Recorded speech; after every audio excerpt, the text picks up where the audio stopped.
Hello, Webb City. How are you doing?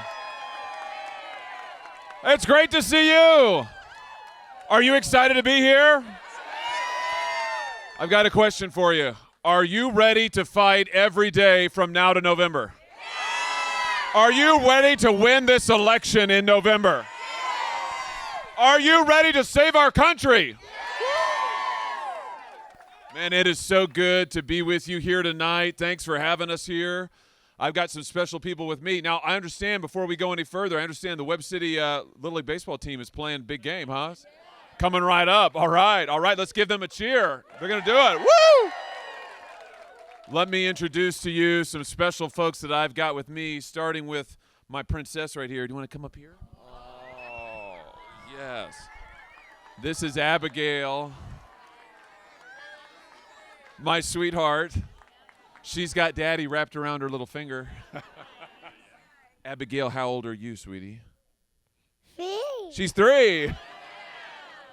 Abigail, what are your favorite colors? Pink, white, purple. Pink, white, and purple. Abigail, do you have brothers? What are your brothers' names? Blaze Rider. Blaze and Elijah, who are here too. Who else is here with us today? Mama. Mama! And we've got one of the boys right here. Come up here, Blazy. All right, this is Blaze. Blaze, how old are you, big guy? I'm 9. He's 9. Blaze, what is your favorite sport to play? Football. Football. Football. She says football too. Elijah, come here, big guy. Here's Elijah. Elijah, how old are you now, big guy? I'm 11. You're 11. What is your favorite sport to play? Soccer. And who is your favorite football team? Chiefs. The Chiefs, Kansas City Chiefs. Woo! Now I want to introduce you to my main gal, my wife, who last week, 14 years of marriage for us. It is an incredible blessing to wake up with Erin every day. She's the greatest gift the Lord has ever given me. And I want to introduce her to her. Before I do that, I've got one other gal here who I want to introduce. My grandmother is here. My grandmother is 94 years young. Right here, Graham. 94 years young and 94 years strong. I'll come to you, Graham. Do you want to say anything to the crowd? Are you sure? Oh, it's so good to be here and supporting my grandson. I love you. I love you. I love you. And now let me give you a chance to hear from the gal who is the beauty of our family and also the brains, if we're being honest. My wife, the love of my life, the blessing of my life, the light of my days. Would you join me in welcoming Erin Hawley?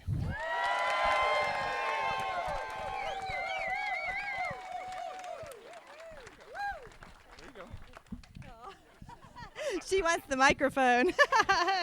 Oh. Well, I just wanted to say thank you so much for all of your support, for your prayers, for your support throughout the years here. And I wanted to tell you a little story that some of you may have heard. But it wasn't that long ago that Josh was Attorney General. He'd just been elected and was doing amazing work. He was suing the big tech companies.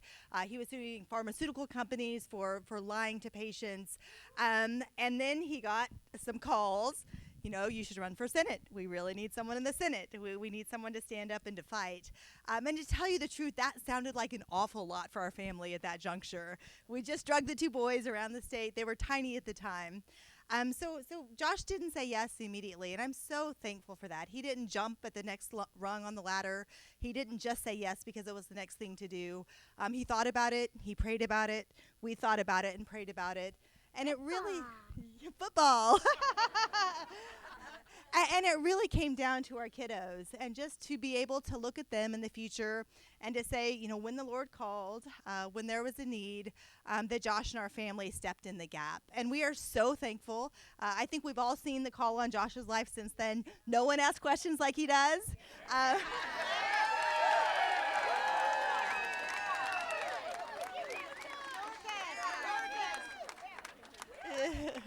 So please keep the prayers coming. And here's to another 6 years.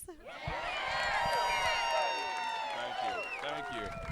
Well, you see how lucky I am. I'm a pretty lucky guy. I tell you what, it's an incredible privilege to be here tonight. It's an incredible thrill to be here. But if I could just be honest with you, can we just talk direct to one another here for a few minutes? You know that the reason we're here tonight, the reason I'm here, the reason you're here is because our country is in crisis. Our country is in trouble.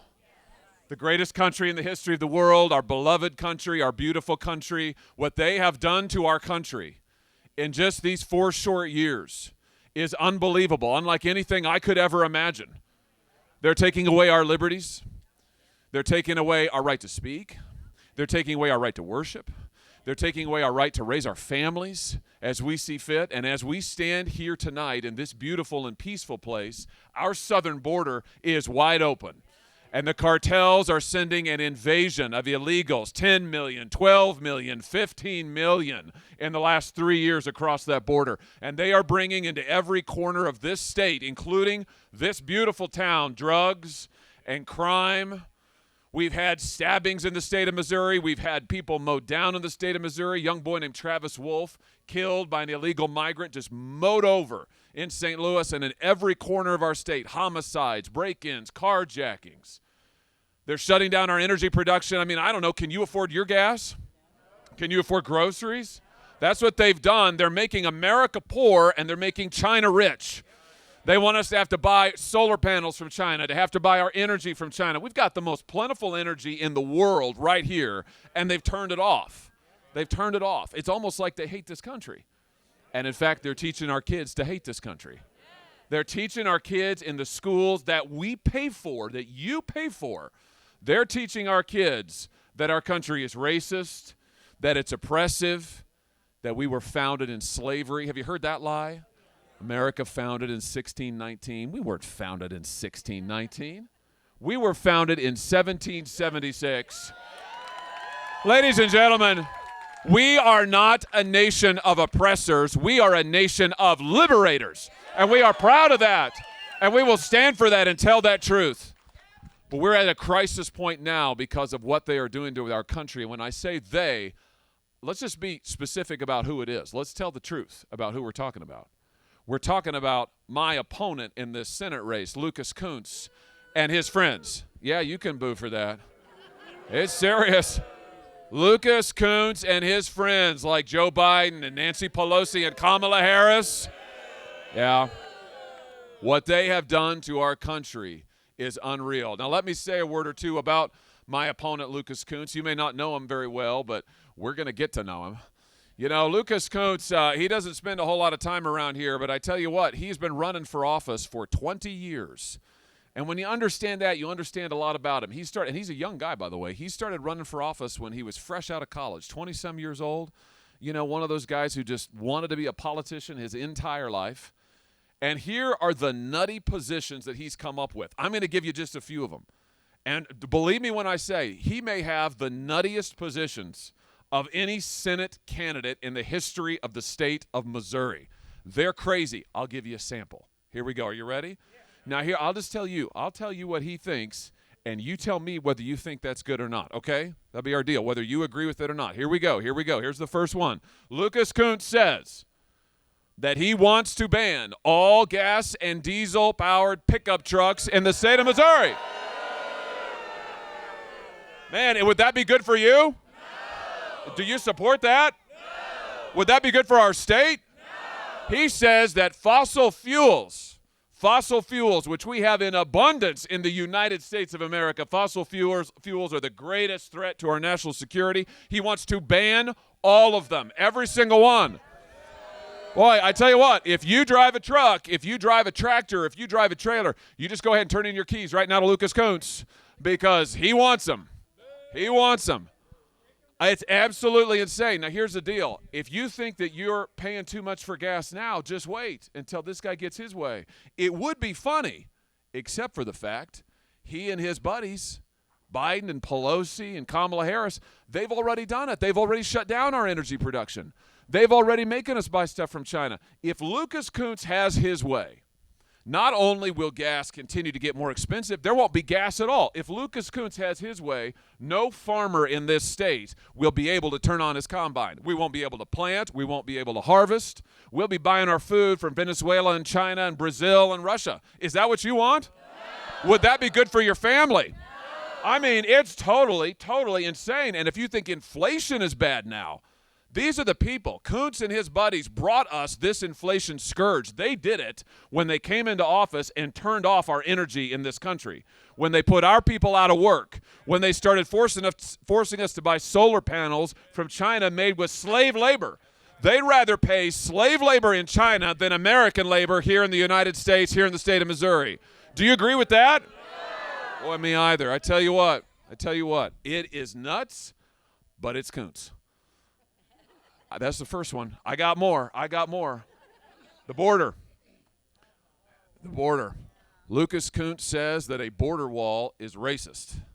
He says that a border wall is no good. He says that we ought to have open borders. He wants the border wall wide open. He wants the part we've already built torn down. He wants to have open borders. If you think 12 or 15 million is too many, because that's what they've given us, just wait till the next 20 or 30 come across. Are you in favor of that? No. Boy, would that be good for your family? No. Gets worse.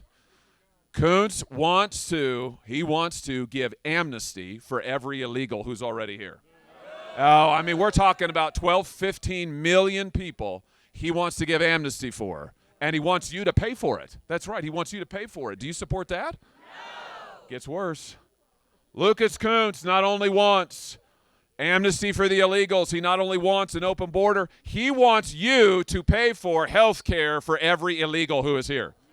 Yeah, gold-plated health care and benefits for every illegal, and you are supposed to pay for it. Now, my guess is you're already paying too much for your health care. Is that true?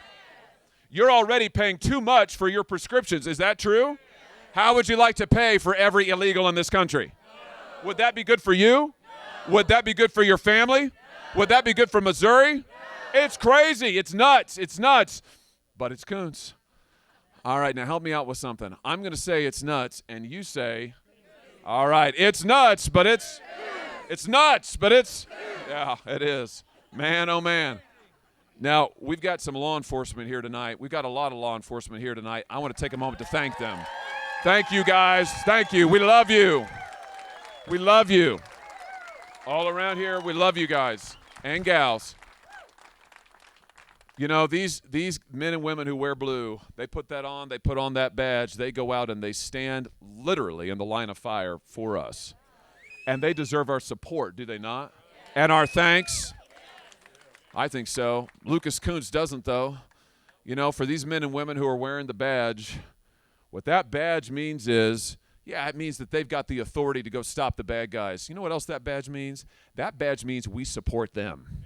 That badge means we stand with them. And if you come after a cop, you come after all of us. Amen? But Lucas Kuntz, he wants the criminals to be able to sue the cops. He wants to take away the legal protections that cops get. When we say to cops, go protect us, go defend us, go stand in the line of fire, we say if you do your job, we will stand with you. Kuntz says, no, I want to take away those protections so the criminals can come after the cops. So if the cops put on the handcuffs too tight, the criminals can sue them. Oh, my goodness. If the criminals don't like the fact they got their shoulder hurt when they're getting into the car, the criminals can sue the cops. Are you for that? Would that make your family safe?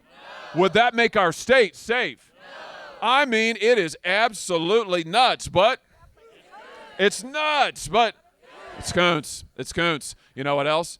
He has said that defunding the police is progress. Progress. Man, I mean, it's progress for some people, I guess, for the criminals, right? I mean, if you want more crime on the streets, if you want this beautiful town to be destroyed, if you want the men and women who are wearing blue and here tonight to be shot at constantly, their lives forever in danger, then go ahead, defund the police. Go ahead, take away their legal protections. But I just have this to say to Lucas Kuntz. There is no way, not on our watch, not if we have anything to say about it. And let me just say this. For the men and women who are wearing blue, we will never stop supporting you. We will never stop supporting you.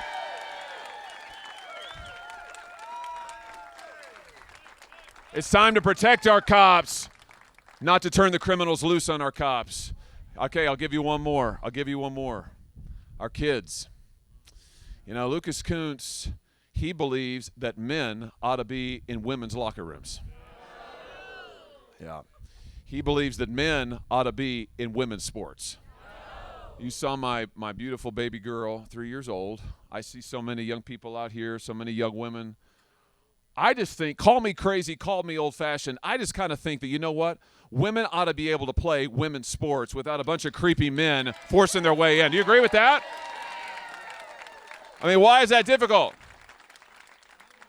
It's common sense. What Lucas Kuntz wants to do is say to every church and school in this state, every single one of them, you've got to allow men to come into women's bathrooms. So you go to church on a Sunday, and some guy wants to go into the bathroom with your wife, with your daughter, with your granddaughter, and Lucas Kuntz, if he has his way, he would say, yeah, the force of law, you got to let him in. Would that be good for you? Would that be good for your wife, for your daughters, for your granddaughters? It's crazy. It's nuts, but it's Kuntz. Anybody watching the Olympics?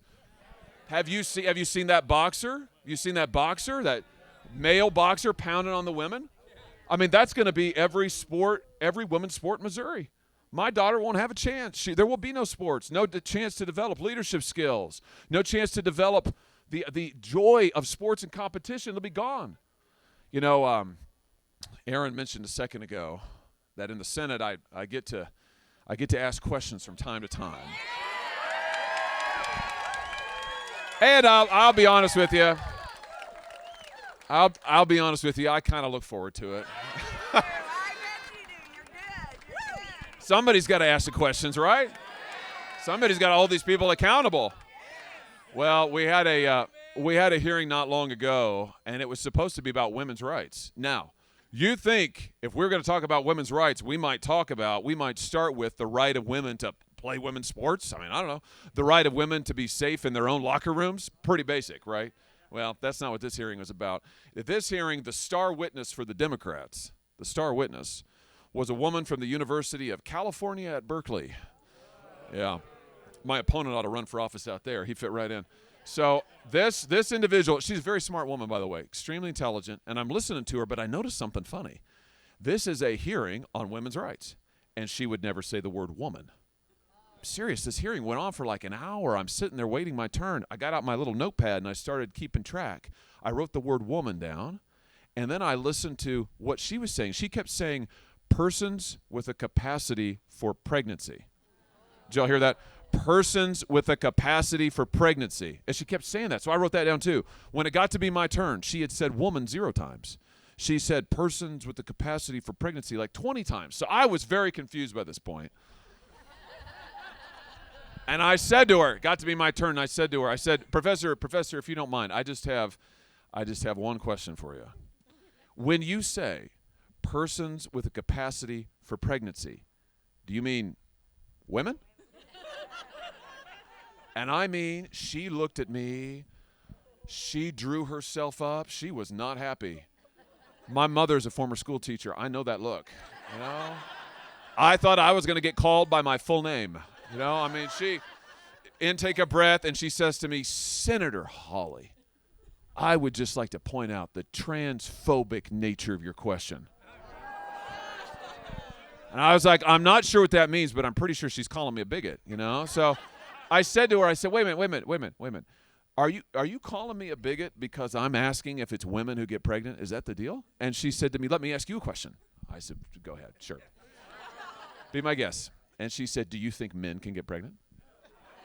She was serious. I thought she was joking. She was completely serious. So I looked at her and I said, no, I think not. And she said to me, see, you are a bigot. And I said, see, you're insane. You're totally insane. This is nuts. It is absolutely crazy. The problem is, this is what they want to teach our kids. The problem is, it's not just a punchline. They're doing it in our schools. The problem is, they're coming in and they're saying to our girls, you got to have the men in the locker room. I remember hearing from Riley Gaines. Anybody know Riley Gaines? Olympics great swimmer. Fantastic, amazing, amazing woman. Riley Gaines also testified before us. I will never forget her testifying that when she was at the national championships in swimming, she tied with a man, a biological male, who wanted to swim as a woman. She tied with him, and they took the trophy literally out of her hands and gave it to the guy and said, you know, Riley, it's important that he be seen holding the trophy. Now, I don't know about you. That's not what I want for my daughter. Is that what you want for your daughter? Is that what you want for our state? We have got to put a stop to this. And again, my message is to Lucas Kuntz and to his allies, keep your hands off our daughters. Keep your hands off their sports. Keep men out of women's locker rooms. Come on. It's nuts, but it's yeah, it is. It is. Well, I tell you what, given all of those positions, and I'm giving you just a taste, I could go on and on. But given those nutty positions, you would think that this guy would leap at any opportunity to defend himself. So I have done him a favor. I have done him a big-time, tremendous favor. He won his nomination on Tuesday night, and as soon as he won it, I said to him, Lucas, congratulations, number one. Number two, how about this? How about next week at the Missouri State Fair, you and I get together one-on-one on a stage, and we debate. How about that? Let's debate. Come and defend your nutty positions. You know, come right in front of everybody. I said, we'll do it Lincoln Douglas style. You know, no fancy moderators, no studio, no makeup, you know, just right there, and let the people ask questions. I said, we'll stand there, we'll go back and forth, we'll answer questions, and we'll just be accountable. You know, I mean, how about that? I said he ought to send me a thank you card for this. You know, I'm giving him an opportunity to defend his nuttiness. Well, guess what he said? Do you think he said yes? No, he said, no. And every day since then, it has been one excuse after another. It has been, I want to do another debate. Oh, I need to do it in a studio. Oh, I need to have moderators. Oh, we need to have a different format. His latest one is he doesn't like the fact that the Missouri Farm Bureau is going to be there to host it. He said, I can't have that. Lucas, man, I got some news for you. If you don't want to talk to farmers in Missouri, you're in the wrong state, brother. Farming's our number one industry. Come on. So here's the deal. Lucas, if you're watching, man, I will be there on Thursday. I will have my trailer. The Farm Bureau's ready to host. Come on down. Come out of hiding. Don't hide. Come answer questions. We'll stand on the stage and we'll take people's questions. And by the way, I see some press here. You all are welcome. Everybody's welcome. You can come on, cover it. Open to everybody.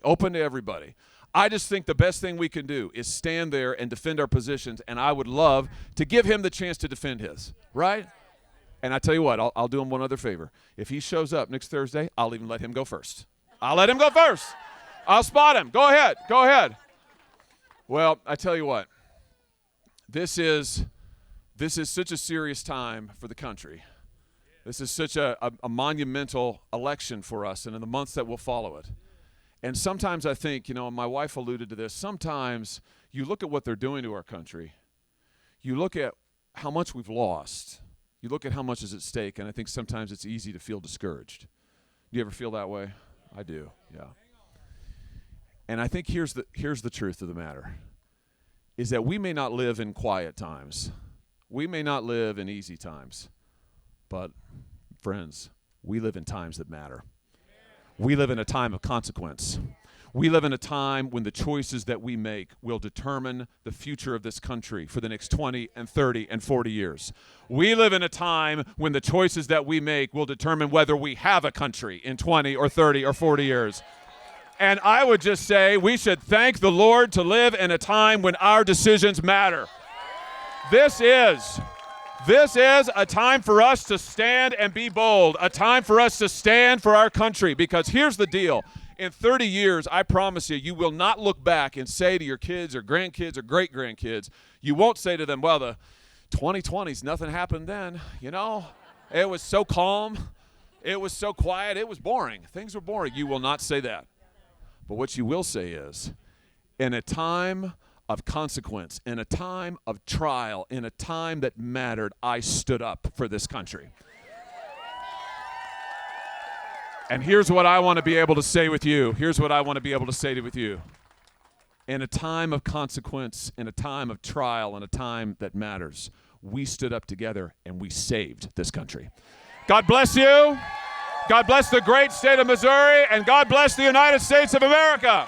Thank you for coming, Webb City.